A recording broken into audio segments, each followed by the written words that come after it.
ইয়া রাসূলুল্লাহ, জান্নাতি পোশাক কে সর্বপ্রথম পাবে, কে পরবে?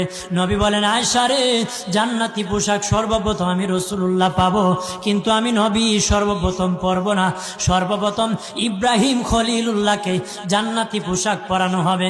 কেন জানুনি?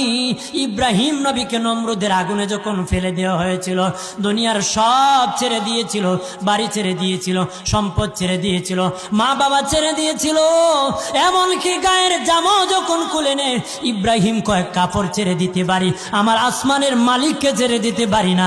ওই দিন আল্লাহ ইব্রাহিমের সাথে অঙ্গীকার করেছিল, ইব্রাহিম আজকে তোমাকে সকলের সামনে উলঙ্গ করে লজ্জায় ফেলে দিয়েছি ইব্রাহিম, তারপরে তুমি আমাকে ছাড়ো নাই। আমি কিয়ামতের দিন সকলের সামনে মুসলমান, বেঈমান, কাফের, নাস্তিক যারা তোমাকে উলঙ্গ করেছিল, তাদের সামনে আমি আল্লাহ আনুষ্ঠানিকভাবে তোমাকে কাপড় পরায়া দিব।